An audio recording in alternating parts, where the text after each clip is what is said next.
प्यारे बच्चों, कोविड-19 के कारण इस समय आपका विद्यालय आना स्थगित है। ऐसे में आपकी पढ़ाई निरंतर जारी रहे, इसीलिए हम लेकर आए हैं डिजी 7 कार्यक्रम। इसके माध्यम से आप प्रत्येक दिन सोमवार से शुक्रवार तक पूर्वाह्न 10 से 12 तथा अपराह्न 1 से 2 बजे तक अपनी अपनी कक्षाओं के अनुरूप कार्यक्रम देख सकेंगे। अब पढ़ाई नहीं रुकेगी। स्कूली शिक्षा एवं साक्षरता विभाग झारखंड।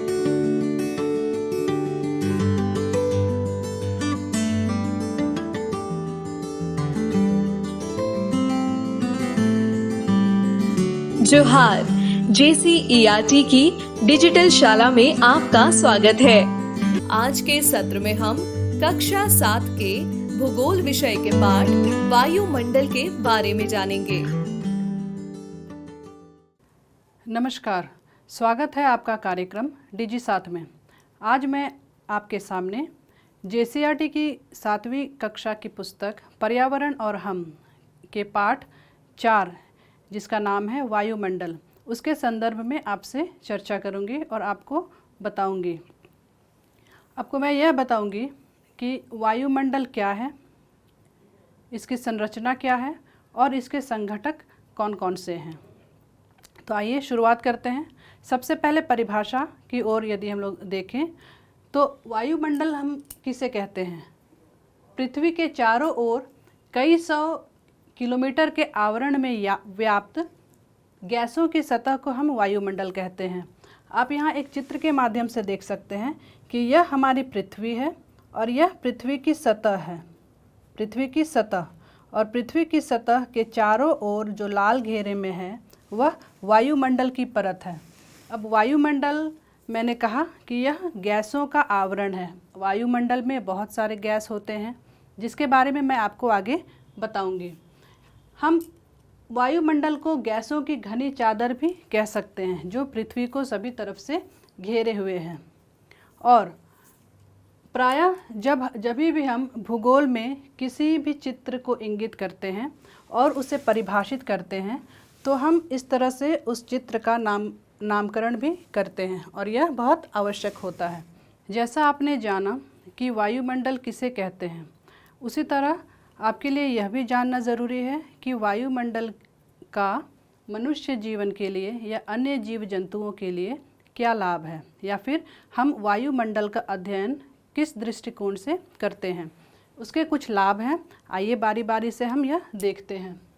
सर्वप्रथम यह कि पृथ्वी पर जितने भी जीव जंतु हैं उनके रहने के लिए, उनके आवासन के लिए वायुमंडल सर्वोत्तम दशा प्रदान करता है।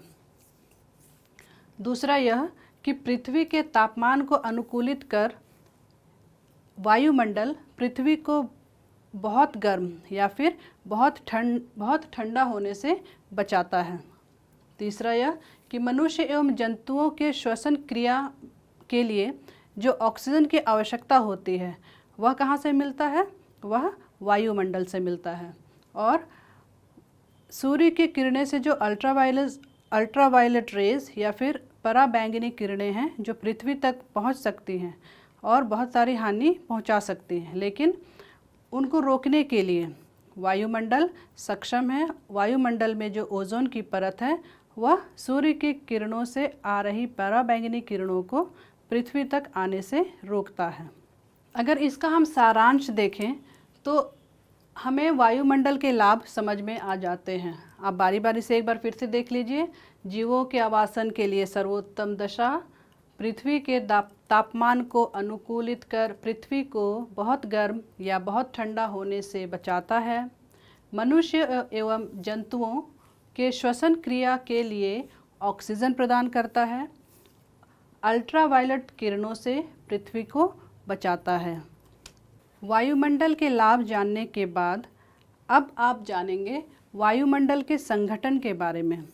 एक्चुअली यह कंपोजिशन ऑफ एटमॉस्फेयर कहलाता है, यानी कि हमारे वायुमंडल में, पृथ्वी के वायुमंडल में कौन कौन सी गैसें व्याप्त हैं और उसमें कौन कौन सी चीज़ें सम्मिलित हैं।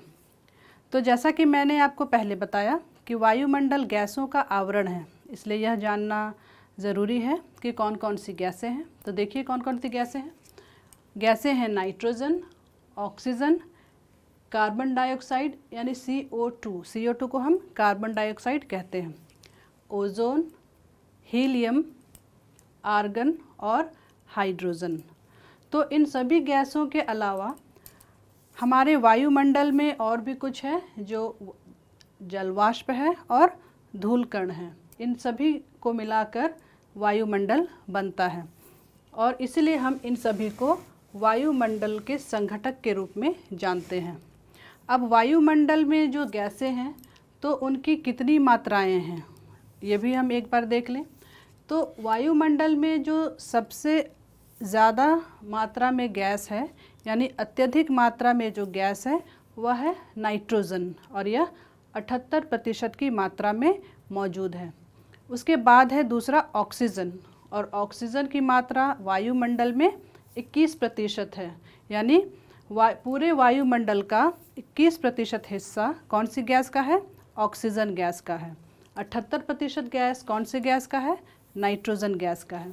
उसके बाद कार्बन डाइऑक्साइड गैस की जो मात्रा है वह 0.03% है, यानी 0.03%। और उसके बाद एक और गैस है आर्गन और उसका वायुमंडल में कितना योगदान है यानी कितनी मात्रा में मौजूद है? वह 0.93% मात्रा में मौजूद है। इन सब को मैं यहाँ हिंदी में भी लिख देती हूँ। यह नाइट्रोजन है जो 78% 78% में है।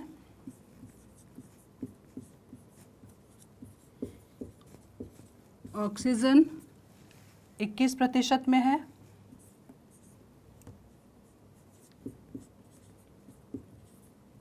कार्बन डाइऑक्साइड 0.03% में है। आर्गन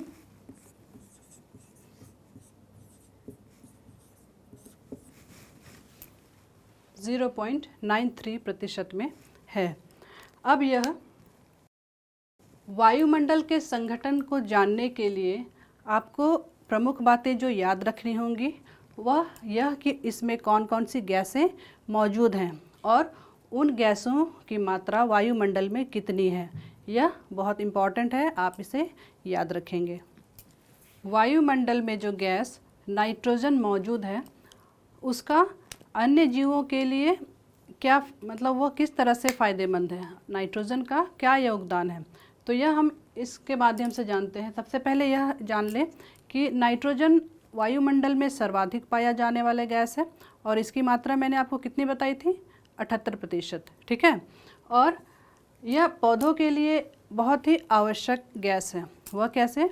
कुछ लेग्यूमिनस प्लांट्स होते हैं और उन प्लांट्स वो छोटे छोटे पौधे के जड़ों में कुछ जीवाणु होते हैं और वो जीवाणु वायु से नाइट्रोजन को अवशोषित कर उनको परिवर्तित करते हैं और फिर उसके बाद उससे वो पौधे अपना भोजन बनाते हैं। वायुमंडल में दूसरा सर्वाधिक गैस जो है वह है ऑक्सीजन और इसकी मात्रा मैंने कितनी बताई थी? 21%। ठीक है। तो मनुष्य और जंतु जब श्वसन क्रिया में आते हैं तो वह ऑक्सीजन का प्रयोग करते हैं और कार्बन डाइऑक्साइड गैस छोड़ते हैं। ठीक है। कहने का मतलब है कि सांस लेते वक्त मनुष्य या फिर हम सभी गैसों को अपने अंदर लेते हैं, लेकिन हमारे जो फेफड़े हैं क्या करते हैं? वो ऑक्सीजन गैस को अवशोषित करते हैं और बाकी सभी गैसों को बाहर कर देते हैं। ठीक उसी प्रकार पौधे की अगर हम बात करें तो प्रकाश संश्लेषण की क्रिया में जब वो होते हैं तब वह कार्बन डाइऑक्साइड गैस का प्रयोग करते हैं और ऑक्सीजन गैस को बाहर छोड़ते हैं, ऑक्सीजन गैस उत्पन्न करते हैं। वायुमंडल में एक और गैस है कार्बन डाइऑक्साइड, जिसकी मात्रा कितनी है? 0.03%, यानी कि वायुमंडल में इसका जो संघटन है बहुत कम मात्रा में है, बहुत कम मात्रा में वायुमंडल में कार्बन डाइऑक्साइड की गैस है, लेकिन फिर भी यह एक बहुत ही महत्वपूर्ण गैस है।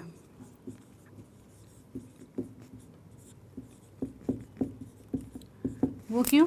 इससे पहले मैंने आपको बताया कि पौधे प्रकाश संश्लेषण की क्रिया में कार्बन डाइऑक्साइड का उपयोग करते हैं, मनुष्य कार्बन डाइऑक्साइड गैस छोड़ते हैं और जिससे की वजह से इसका संतुलन वायुमंडल में बना रहता है। किंतु कभी कभी क्या होता है कि ईंधनों के जलने से, जैसे कोयला और दूसरे ऐसे पदार्थ जिससे कि पर्यावरण में प्रदूषण फैलता है और उनकी वजह से फैक्ट्रियों से जो धुएं निकलते हैं उनसे क्या होता है कि वातावरण या फिर वायुमंडल हमारा प्रदूषित होता है और उसकी वजह से, उन धुओं की वजह से, उन ईंधनों के जलने की वजह से इस गैस की मात्रा असंतुलित हो जाती है और इस असंतुलन की वजह से बहुत ही भारी जलवायु में हमें अंतर देखने को मिलता है, हम मौसम में परिवर्तन होता है और भी कई चीज़ें होती हैं जिसके बारे में हम आगे जानेंगे। वायुमंडल की परिभाषा जानने के बाद हमने उसके संगठन के बारे में पढ़ा, उसके संघटक गैसों के बारे में पढ़ा और यह जाना कि वायुमंडल का क्या क्या लाभ है हमारे जीवन में।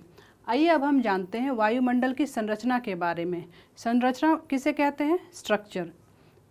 वायुमंडल की संरचना का तात्पर्य है स्ट्रक्चर ऑफ द एटमॉस्फेयर, यानी कि हमारे भूगोलवेत्ताओं ने पूरी वायुमंडल की परत को, यानी पूरी वायुमंडल की सतह को 5 भागों में विभाजित किया है, जो कि इस प्रकार हैं। पृथ्वी से नीचे से ऊपर जाने के क्रम में जो सबसे पहला परत है वह है क्षोभ मंडल और उससे ऊपर है समताप मंडल, फिर उसके बाद है मध्य मंडल और उसके बाद है ताप मंडल और फिर आखिर में है बहिर्मंडल, जिसे बाह्य मंडल भी कहते हैं। अंग्रेजी में ठीक इन्हीं के नाम इस प्रकार हैं। क्षोभ मंडल को हम ट्रोपोस्फियर कहते हैं, समताप मंडल को स्ट्रेटोस्फियर कहते हैं, मध्य मंडल को मेसोस्फियर कहते हैं, ताप मंडल को थर्मोस्फियर कहते हैं और बहिर्मंडल को एक्सोस्फियर कहते हैं। तो ये जो विभाजन है, ये जो परतें हैं, इन सभी परतों की अपनी अपनी विशेषताएं हैं और हम प्रत्येक परत के बारे में बारी बारी से पढ़ेंगे और समझेंगे। अब देखते हैं वायुमंडल की सबसे पहली परत के बारे में। हमने जाना, इससे पहले हमने देखा कि पृथ्वी की सतह से नीचे से ऊपर के ओर बढ़ने के क्रम में जो सबसे पहला परत है वह है क्षोभ मंडल। अब क्षोभ मंडल को वायुमंडल का सबसे निचला परत हम कह सकते हैं, लेकिन नीचे से ऊपर बढ़ने के क्रम में यह सबसे पहला परत है।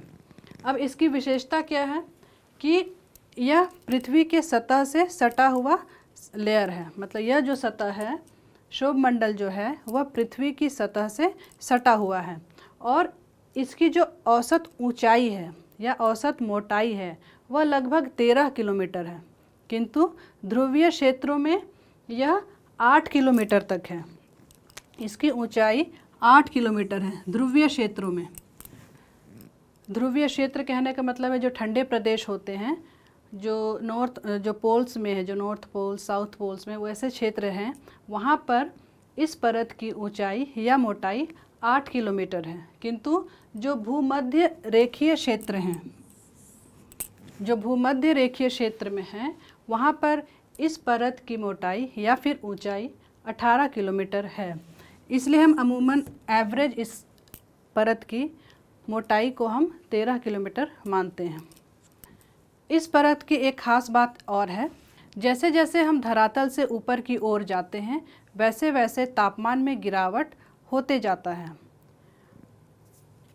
नीचे से ऊपर बढ़ने के क्रम में प्रति 1000 मीटर पर या फिर प्रति 1 किलोमीटर पर 6.5 डिग्री सेल्सियस तापमान में गिरावट होता है और इसे normal lapse rate of temperature कहते हैं, यानी कि सामान्य ताप ह्रास दर। मुझे उम्मीद है कि आपको यह समझ में आया कि सामान्य ताप ह्रास दर किसे कहते हैं। वह यह है जब कि तापमान में प्रति 1000 मीटर पर 6.5 डिग्री सेल्सियस का तापमान जब गिरता है तब वह normal lapse rate of temperature कहलाता है। और क्षोभ मंडल की एक खास विशेषता और यह भी है कि जितने भी मौसमी परिवर्तन हैं, जैसे कि बारिश होना, हवाएं चलना, तूफ़ान आना, आंधी या फिर बर्फ़बारी, ये सभी कौन से सतह पे होते हैं? वह इसी सतह पर यानी इसी लेयर पर क्षोभ मंडल में ही ये सारी घटनाएं होती हैं। मौसम में जितने भी बदलाव होते हैं वह क्षोभ मंडल में होते हैं। वायुमंडल की दूसरी अहम और महत्वपूर्ण परत है समताप मंडल, जिसे कि अंग्रेज़ी में स्ट्रेटोस्फीयर कहते हैं। यह परत क्षोभ मंडल से सटा हुआ परत है और यह ठीक क्षोभ मंडल के ऊपर वाला परत है।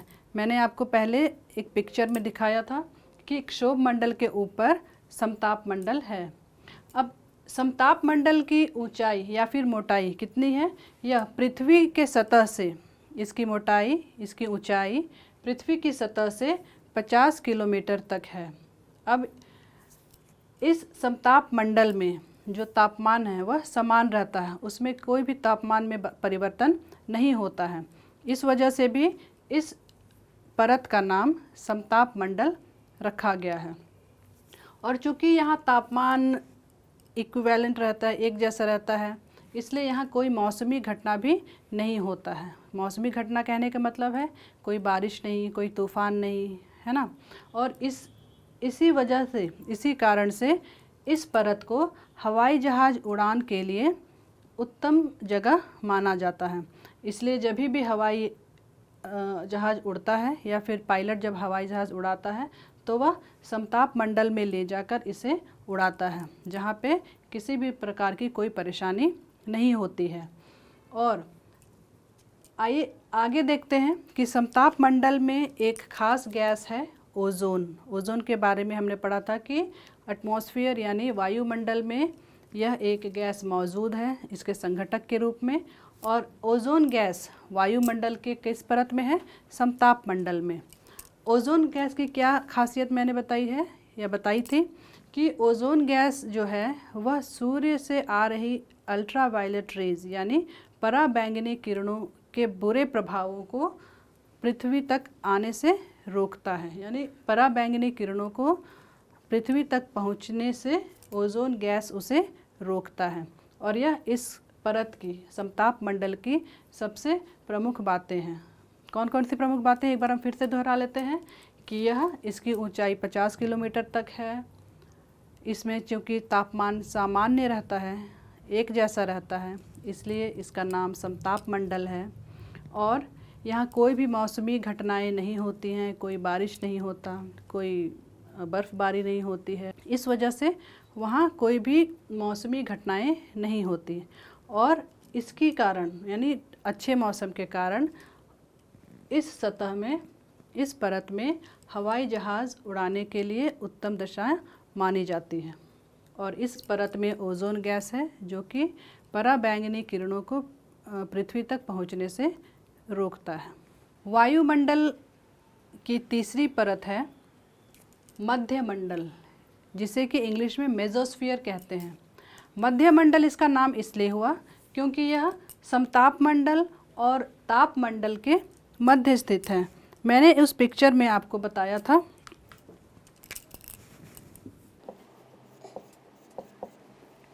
ये क्षोभ मंडल, समताप मंडल, मध्य मंडल, ताप मंडल और यह बाह्य मंडल। तो यह जो है यह मध्य मंडल है, यानी कि ताप मंडल और समताप मंडल के मध्य स्थित है, इसलिए इस सतह को, इस लेयर को हम मध्य मंडल कहते हैं। अब इस मध्य मंडल की ऊंचाई कितनी है? यह पृथ्वी की सतह से ऊपर जाने के क्रम में 80 किलोमीटर तक विस्तारित है। मेसोस्फीयर यानी मध्य मंडल की ऊंचाई कितनी है? 80 किलोमीटर। इसे आप याद रखेंगे, 80 किलोमीटर। और यहाँ पर तापमान काफ़ी ठंडा होता है। तापमान ठंडा इसलिए होता है क्योंकि इससे पहले हमने पढ़ा था normal lapse rate of temperature, जैसे जैसे हम ऊंचाई की ओर जाते हैं वैसे वैसे तापमान में गिरावट आते जाता है, और इसलिए मध्य मंडल में तापमान बहुत कम हो जाता है और वहाँ काफ़ी ठंड होती है। मध्य मंडल में अत्यधिक घर्षण होती है, और जिसके कारण कि जो उल्का पिंड होते हैं वो यहाँ आकर जल जाते हैं। तो इस तरह हमने देखा कि मध्य मंडल की क्या क्या विशेषताएं हैं, इसकी क्या खासियत है। एक बार हम फिर से दोहरा लेते हैं कि मध्य मंडल कौन सी परत है, यह तीसरी परत है, और यह चूँकि समताप मंडल और ताप मंडल के मध्य स्थित है इसलिए इसे मध्य मंडल कहते हैं, इंग्लिश में मेसोस्फीयर कहते हैं, और इसकी ऊंचाई 80 किलोमीटर तक है, और यहाँ पर तापमान कम होने की वजह से यहाँ बहुत ठंड होती है, और यहाँ पर अत्यधिक घर्षण के कारण जो उल्का पिंड है वो जल जाते हैं। वायुमंडल की संरचना में आगे बढ़ने के क्रम में अब हम पढ़ते हैं वायुमंडल के चौथी सतह के बारे में, जो कि तापमंडल है। यानी कि वायुमंडल की चौथी सतह का नाम तापमंडल है, जिसे अंग्रेज़ी में थर्मोस्फीयर कहते हैं। अब जैसे जैसे ऊंचाई बढ़ती है वैसे वैसे इस सतह में, इस लेयर में तापमान में भी तीव्र गति से वृद्धि होती है। इससे पहले हमने पढ़ा था, मध्य मंडल में पढ़ा था कि ऊंचाई के साथ वहाँ पर तापमान में गिरावट आती है और वहाँ काफ़ी ठंड होती है, किंतु तापमंडल में ठीक विपरीत है। इससे ठीक उल्टा होता है कि जैसे जैसे ऊंचाई बढ़ती है वैसे वैसे तापमान में वहाँ पर वृद्धि होती है। अब तापमंडल में एक मुख्य हिस्सा है आयन मंडल, और आयन मंडल को इंग्लिश में आयनोस्फीयर कहते हैं, और इसका विस्तार 80 से लेकर 640 किलोमीटर तक है। अब इस आयन मंडल की मुख्य विशेषता क्या होती है, उसमें कुछ अणु होते हैं, कुछ कण होते हैं, जिसमें विद्युतीय और चुंबकीय घटनाएं होती रहती हैं। ठीक है, तो हमारी पृथ्वी से जो रेडियो स्टेशन से रेडियो की किरणें प्रसारित की जाती हैं वो यहाँ तक आकर, आयन मंडल तक आकर इन किरणों से टकराकर वापस परावर्तित होकर वापस से पृथ्वी पर रेडियो में संचालित होता है।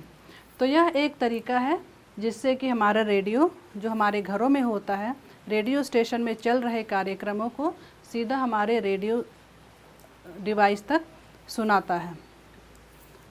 तो मैंने बताया कि तापमंडल में क्या क्या है, वहाँ तापमान में तीव्र वृद्धि होती है, ऊंचाई के साथ साथ जैसे जैसे ऊंचाई बढ़ती है वैसे वैसे तापमान में वृद्धि होती है, और वहाँ आयन मंडल है। आयन मंडल तापमंडल का एक मुख्य हिस्सा है और जो 80 से लेकर 640 किलोमीटर तक विस्तारित है। आयन मंडल की वजह से ही हम रेडियो प्रसारणों को रेडियो स्टेशन से सीधा अपने रेडियो सेट्स पर सुन सकते हैं। जैसा कि मैंने आपको बताया था कि वायुमंडल की 5 परतें हैं, उन 5 परतों में से बहिर्मंडल सबसे आखिरी परत है, और वायुमंडल की संरचना में यह सबसे ऊपरी और बाहरी परत है। कहने का मतलब है जो मैंने आपको 5 परतों के नाम बताए थे,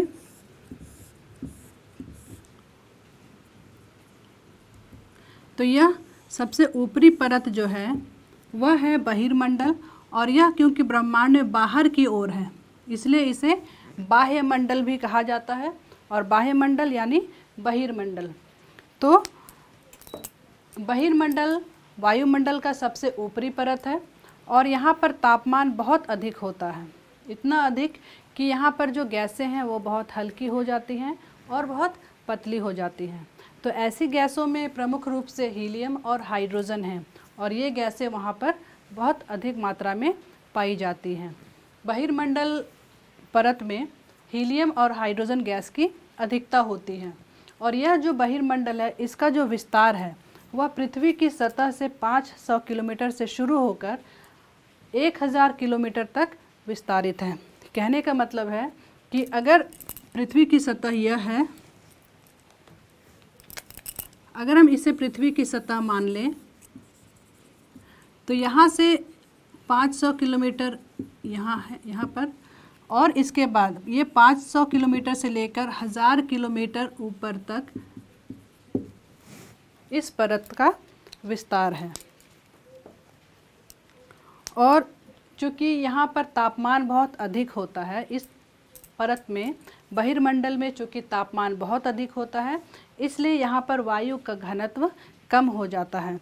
और हम ये जानते हैं कि जहाँ तापमान ज़्यादा है वहाँ वायु का घनत्व कम होता है, और जहाँ वायु का घनत्व ज़्यादा होता है वहाँ पर तापमान कम होता है। तो इस तरह से हमने देखा कि बारी बारी से वायुमंडल में कितनी परतें हैं, सभी परतों की क्या विशेषताएं हैं, कौन सी गैसें किस परत में पाई जाती हैं, कौन सा परत हवाई जहाज़ उड़ान के लिए उत्तम दशा प्रदान करता है, कौन सा परत रेडियो वेव्स ट्रांसमिशन के लिए उत्तम दशा प्रदान करता है, और कौन से परत में हम ऑक्सीजन, नाइट्रोजन आदि गैसों को पाते हैं जो कि जीव जंतुओं के लिए बहुत ही उपयोगी है। उम्मीद है कि आपको यह पाठ समझ में आया होगा, और भी आगे जानने के लिए मैं उम्मीद करूंगी कि आप अपने पाठ्यपुस्तक का गहन अध्ययन अवश्य करेंगे। धन्यवाद। इस प्रसारण से संबंधित सुझाव, अपने प्रश्न इत्यादि आप हमें jcertrg@gmail.com तथा टोल फ्री नंबर 1800 5728 585 पर संपर्क कर सकते हैं।